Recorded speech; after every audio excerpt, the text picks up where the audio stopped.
जय जय राम कृष्ण हरी जय राम कृष्ण हरी जय राम कृष्ण जय राम कृष्ण जय राम कृष्ण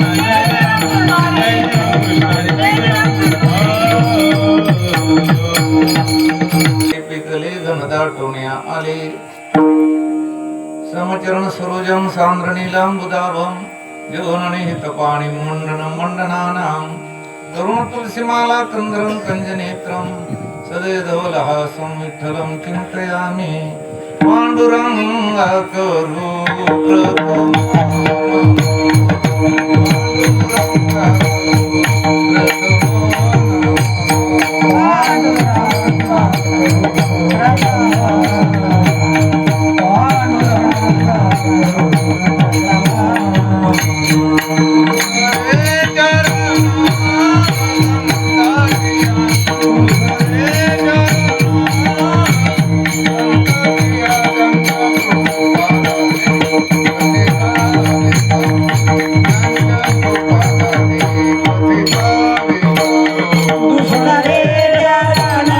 चरणाचा असून आजच्या अभंगामध्ये महाराजांनी लिहिलं की आम्ही कळस हा मंदिराच्या शिरावर अर्थात ज्याला आपण कलशाचं आरोहण म्हणतो.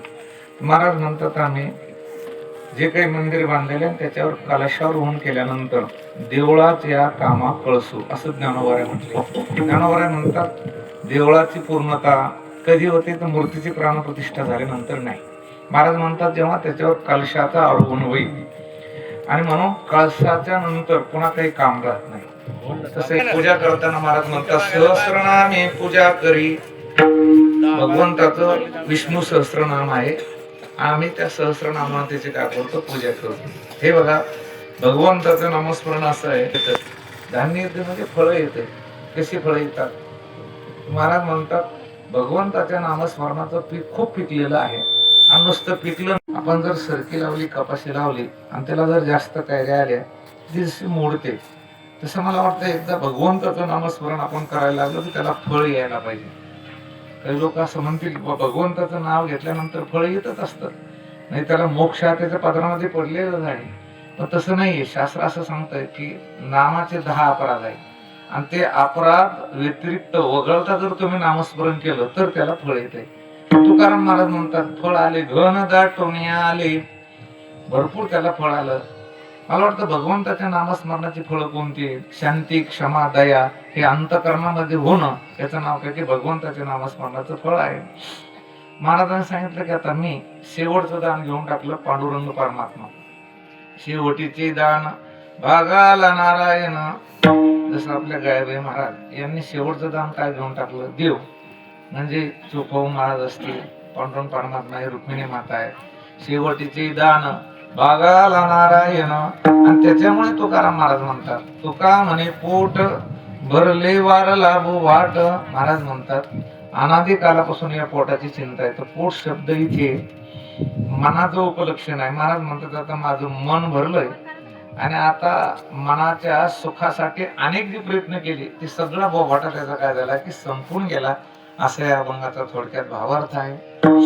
आपल्या अगदी अल्प वेळेमध्ये इथे या अभंगावर चिंतन करण्यापूर्वी थोडासा परिहार देणं अत्यंत गरजेचं की या ठिकाणी आपल्या श्री हरिभक्ती पारायण गायबाई महाराज यांनी या ठिकाणी त्यांच्या लोक त्या ठिकाणी तिटकारा करतात.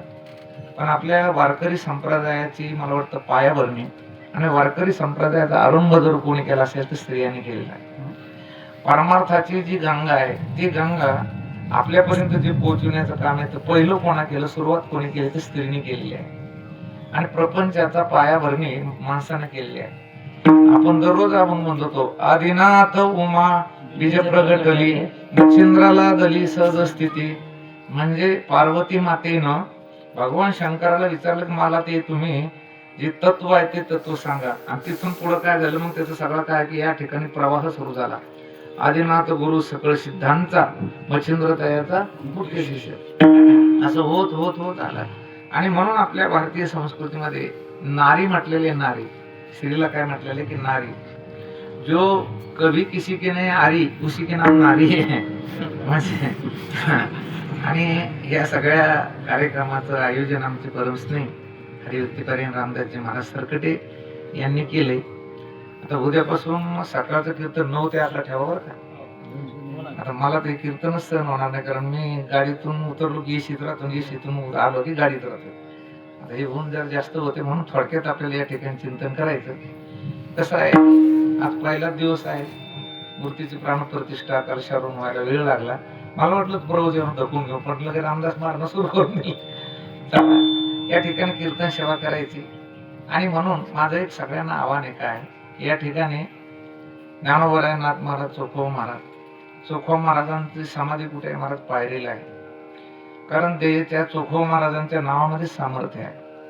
तुम्हाला जर पांडुरंगाचं दर्शन घ्यायचं असेल तर अगोदर चोख व्हायचं, चोख करण्याचं काम कोण करते? चोखोबा महाराज. आणि म्हणून चोख जो होईल त्याला थोडी देवाचं काय होतं की दर्शन होतं. आणि म्हणून चोखोबा महाराज, नामदेव महाराज हे सगळे कुठे महाराज? खाली पायरी जवळ आहे. विठाला विठाला किती सुंदर अभंग आहे. उस डोंगा परिरसनो हे डोंगा काय बोलला शिवर या रंगा.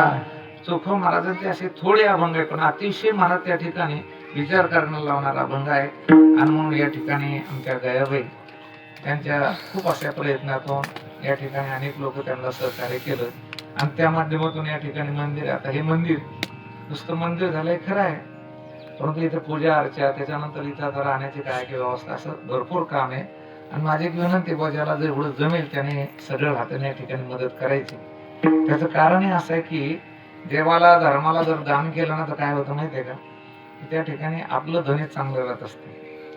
तसे बघा, तुम्ही आता घर बांधायचं असेल तर ते इंजिनियर असतो ना, ते इंजिनियर अगोदर त्या घरामध्ये सगळ्यात पहिला विचार कोणता करतो? आणि जे बुद्धिवान मालक असतात, ज्याला घर बांधायचं ते जर बुद्धिवान असेल तर घरामध्ये पहिला विचार ते करतात की व्हेंटिलेशन चांगलं पाहिजे. व्हेंटिलेशन म्हणजे काय कोणतं? हवा खेळती राहिली पाहिजे. काय राहिली पाहिजे? हवा खेळती राहिली पाहिजे. मग हवा खेळती राहिली पाहिजे तर त्याच्यासाठी हवा येण्यासाठी एक मोठी खिडकी ठेवा तुम्ही, मोठी, ज्याला इनकमिंग म्हणतो आपण. हवा येण्यासाठी काय करायचे? मोठी खिडकी ठेवायची. पण हवा जाण्यासाठी जर छोटी खिडकी नाही ठेवली समजा, ती हवा जागीच घुटमळते. कारण कितीही मोठी हवा येण्यासाठी खिडकी ठेवली आणि हवा जाण्यासाठी जर अशी बारीक नाही ठेवली तर ती हवा त्याच्यात काय खेळती राहत नाही, गुदमरते हवा. माणूस बसला की त्याला त्या ठिकाणी गरमी होते. थोडीशी हवा जाण्याला काय की बारीक खिडकी असली की ती हवा इकडून येते, मग इकडे काय होते निघत. तसं जोडून या धन उत्तम व्यवहार आणि उदास विचारी ते करी, बारीक का होईना परंतु दान धर्माची माणसाची खिडकी त्याला काय पाहिजे? मोकळी पाहिजे. विहिरीत किती पाणी असतं त्या मुबलक, काय म्हणजे 40 फूट पाणी आहे, पण त्या पाण्याचा जर उपसा झाला नाही एक 7-8-10 महिन्यामध्ये ते पाणी पिण्यात योग्य राहत नाही. का? त्याच्यात जंतू वगैरे होतात. आणि म्हणून पाणी किती कमी असलं किंवा जास्त असलं याच्यावर जास्त नाहीये, पण त्याचा हळूहळू काय व्हायला पाहिजे? उपसा व्हायला पाहिजे. आणि तो उपसा करायचा म्हणजे त्याच्यावर मोसंबी, द्राक्ष, संत्र, सोयाबीन, कपाशी याची लागवड करायची. तसं धन हे पाण्यासारखं आहे आणि त्याचा हळूहळू काय झाला पाहिजे? उपसा झाला पाहिजे. उपसा झाला म्हणजे वारीवर खर्च, पंक्तीवर खर्च, मंदिराला खर्च, थोडंफार त्या ठिकाणी तीर्थयात्रेवर त्याचा काय व्हायला पाहिजे? खर्च व्हायला पाहिजे. तेव्हा ते धन बरं राहतं. आता तुमच्या हाताने जर समजा नाही खर्च केलं तर एखादं असं काटतं जन्माला येतं ते तिथे मग लेडीला पाणी सुरू करून हे ढाबं झालं, दुसरं ढाबं झालं, तिसरं. ज्ञानेश्वर महाराजांनी लिहिलं, हे हात होतील फळे पुढील मोठे के कळे तव करून घाली सगळे दान आली के. आणि म्हणून या ठिकाणी हा जो मंदिराचा या ठिकाणी कलशारोहण सोहळा झाला आणि रामदास महाराज म्हणतो, बाबा तुम्हाला येण लागत. म्हणलं आलो. मी आता सकाळचं कीर्तन करून आलो पारळीहून, एक 7 ते 9. किती महाराज महागडा होऊ द्या बरं का रामदास महाराज, 50,000 घेऊ द्या, 1 लाख घेऊ द्या कीर्तनाचे, पण कलशारोहण करण्यासाठी ब्रह्मचारी साधा का असा पण ब्रह्मचारी लावतो आणि ते संन्यासी लावतो. इथं 8 ही आमची 8 आहे. किती मोठा असला तो तर ते म्हणे बाबा 1,00,000 रुपये घेतो, पण ते कलशारोहण करायला ते चालत नाही. ब्राह्मण म्हणते पहिलं संन्यासी आणा नाही तर ब्रह्मचारी.